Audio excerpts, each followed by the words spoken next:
Hi guys, this is Jerry, welcome to the channel. This is the 2023 facelift Kia Seltos. So this is the New Zealand version, the right-hand drive. So the Kia has done a few things to upgrade this particular model, particular lineup. And today I'll do a quick walk around and POV drive with my thoughts. And the last section will be the POV drive with no thoughts or no voice, basically. So hope you enjoyed the video. You can check all the timestamps down below if you want to skip forward. And if you're interested in more Kia videos like this, please make sure you subscribe and like down below. Alright, so this is what it looks like from outside. This has a brand new color variant as well. This is Pronto Blue and the black roof available in the New Zealand market. This particular vehicle we're test driving today is the LX Plus. This is the second model lineup. There's nothing available just yet. There's only two models available, which is the LX, which is the base model, LX Plus, the higher spec trim. So from the back design, obviously, compared to the last generation, all the new Kia will have the new Kia logo, everything. And then we have a light that goes through the body panel at the back.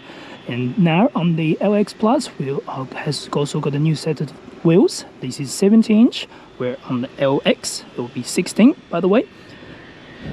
So yeah, the exterior design remains very similar, but the lights, the design change has a lot more updated sort of trims here and there. And from the front, that's the new grille design as well. And personally, I think this looks much better compared to last generation. Although the body still feels boxy, but this is much aggressive look at the front. And along with the two-tone, we also have a black window cover, black roof linings, everything. So definitely looks quite cool. And on all the standard Kia Seltos, you will have roof rails as standard, and this roof rails does extend out. So again, a little bit extra design. Open the boot. We have got the same sort of boot volume compared to last generation, just over 400 liters around the space. And these will have our full-size spare wheel for the New Zealand market, and the tire kit, basically. The seats will go down as a 40-60 split, and also we do have the tethering point plus two SOFIX points at the back. And open the door. So this offers the same size as the last generation, so plenty of space for a small family, basically. Personally, this is my sitting position. I'm about 178 centimeters tall, so I've got good amount of leg room, good amount of foot space. There's no problem at all. The headroom is fine as well. My head is definitely not touching. So the good thing about the Seltos is because the shape is quite boxy, you are getting a good amount of headroom and all that things on top of your head, even at the back row. So I feel quite comfortable, but my sitting position quite straight up, so my back is quite straight up, by the way. And then we do have an armrest, which is handy. We do have two USB-C charging and the air vents, individual air vents on this particular spec. So overall, it's quite roomy at the back, but the quality is just the same quality as last generation. And this version will only come with fabric seats. So yeah, and the interior look. So this is the biggest change compared to last generation. Well, first thing, we have got the new steering, we have got the new dashboard. It's all integrated dashboard as well, so it goes through all the panel. Although this is not the highest spec, we still have the same panel, just the middle screen is a little bit smaller, but the functions remains quite similar. We do have things like gear control and cup holders and all that things, plus the electric handbrake, where on the last generation we only have the manual handbrake. So yeah, this is definitely a cool looking vehicle from the inside compared to last generation in terms of the build quality, stuff like that. And once we're in the car, we'll find the steering. It's quite similar to pretty much most of the Nissan vehicles on the market, all the way from the Stonic, Seltos, and the Sportage, even Sorento, have very similar design for the steering control. On this New Zealand version, we have things like adaptive cruise control, blind spot detection, pre-collision warning, emergency braking, and the lane assist or lane departure warning. That's pretty much standard across a lot of Kia cars these days. In the center, we get, I believe, an 8-inch screen, so it's a little bit smaller than the big panel where you find on the higher spec, but it is totally okay to use. And we have a reverse camera plus the rear parking sensors available on this particular spec. And underneath, we have a small digital panel that shows you all your aircon controls, air climate control, all those things. This is single zone. Underneath, we have USB-A charging and USB-C charging, and plus a 12-volt socket, plus some storage for your phone. There's no wireless phone charging on this one. Driving mode and camera settings and gear selector, hill descendability, and all that thing's pretty standard. We now have auto hold and parking brake. Glove box, decent size, similar, and the tray and under the door is decent size as well, so no problem fitting a small bottle of water. Center console, okay size, it's going to be similar to the last generation. So yeah, overall interior feels quite nice compared to the last, let's say, pre-facelift version. But overall it just added a few more features, added a look and all that things. In terms of driving, it drives exactly the same as the last generation. It has a 2-liter petrol motor for this particular spec, and potentially in the future there will be a 1.6 turbo coming out as well, just like the last gen. But today we'll go for a test drive on this one, and I'll let you know my thoughts on it.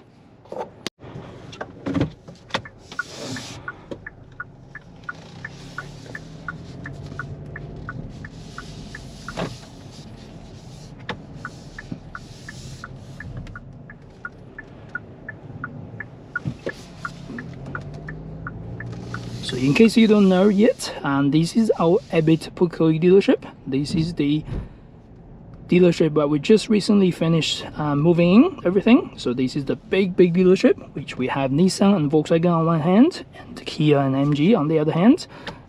So if you need anything, please make sure you contact us for your sales inquiries. So first initial drive, this feels just the same as the last generation. The handling, the power, everything feels just as normal.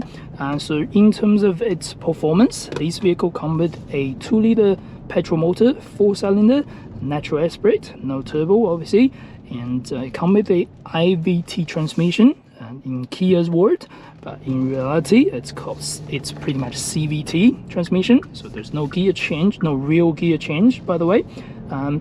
So overall it feels smooth, and the acceleration is no problem at all. 110 kilowatts, so it's got enough power for daily use.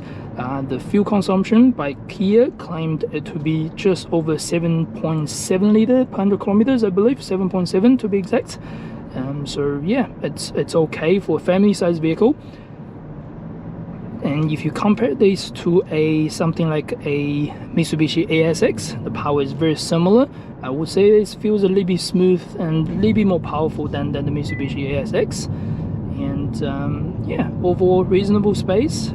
Visibility is really good. I don't get any blind spot. The rear wheel mirror and the rear windscreen is reasonably large as well, based on its shape, and there's no really blind spot around the car. Suspension wise, this feels just okay. It's not super soft, but it's not hard either. And as we're driving on quite a rural country road, so it feels quite, what do you call it? It feels quite rough, unfortunately. You will hear some road noise here and there. This is just the case of the New Zealand country road, unfortunately.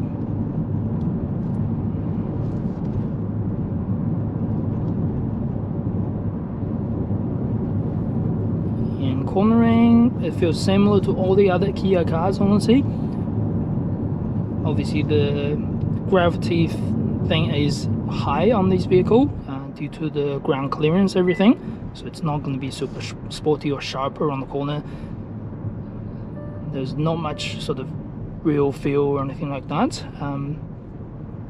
But handles okay, I guess, for family size vehicle.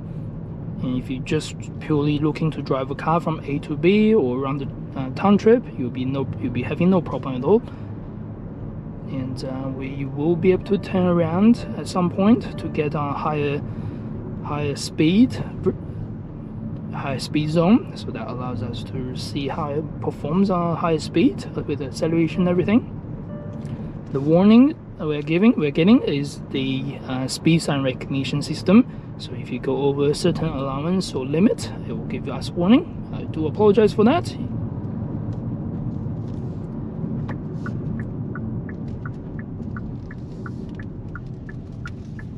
Yeah, handles okay. There's a little bit body roll, as you can feel. But if you drive around the city and not driving super sporty or anything like that, you won't complain about the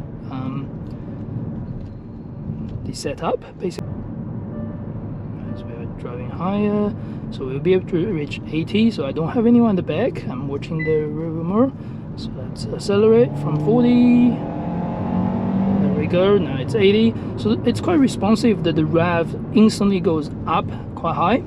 And obviously being a CVT, that's the maximum power it can output once the rev goes, I think, around between 3,000 to 4,000 RPM. So it's not going to rev super hard on the CVT transmission.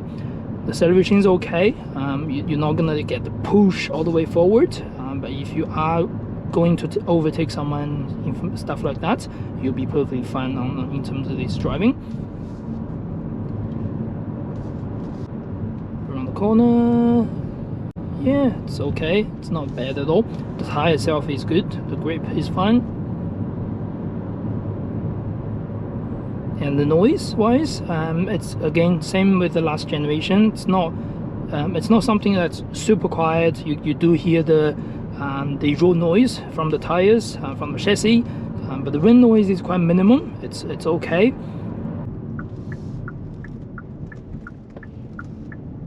So another acceleration, since no one is behind me, let's go from 20 or throttle down. You can see it's pretty easy. It's not bad at all. I wouldn't say the acceleration is bad, but that's really subjective, depends on what you're comparing to. I do think if you really want just a little bit more power, a little bit more pick up and go, the 1.6 turbo, which will be potentially released in the future, will be a better version compared to this drivetrain. It does have a slightly better power, slightly better fuel consumption, but please note that price will go quite high, as the 2-liter ones is always quite reasonable priced. And when talking about price, this vehicle at the moment, at the time of this film, starts at $32,990 plus ORC. This LX Plus model starts at $35,990 plus ORC for New Zealand market. Again, the turbo ones will go from a higher price point as always, or if you want a higher spec of these in the future, if they do release any other versions, it's going to cost a little bit more. So I do expect the price tag of $40,000 or over $40,000 if you're looking for a reasonable spec vehicle. But yeah, for most people, in terms of connectivity, in terms of safety technologies, the spec is perfect. It's got everything you need from all the safety techs these days, and plus you get things like 5-star safety rating as a daily drive. This will be a reasonably good car. And yeah, I think that's pretty much all I would like to talk about this vehicle. And again, if you're interested in anything, please contact Epipokoi for your purchase, for your sales inquiries. Or if you do like the channel, please make sure you subscribe and like this particular video. We'll leave the camera on. I'll stop talking. I'll let you to enjoy the me driving around in Pukekohe, to see how the driving around in suburb or country roads, stuff like that. And I will see you next video. Thank you very much.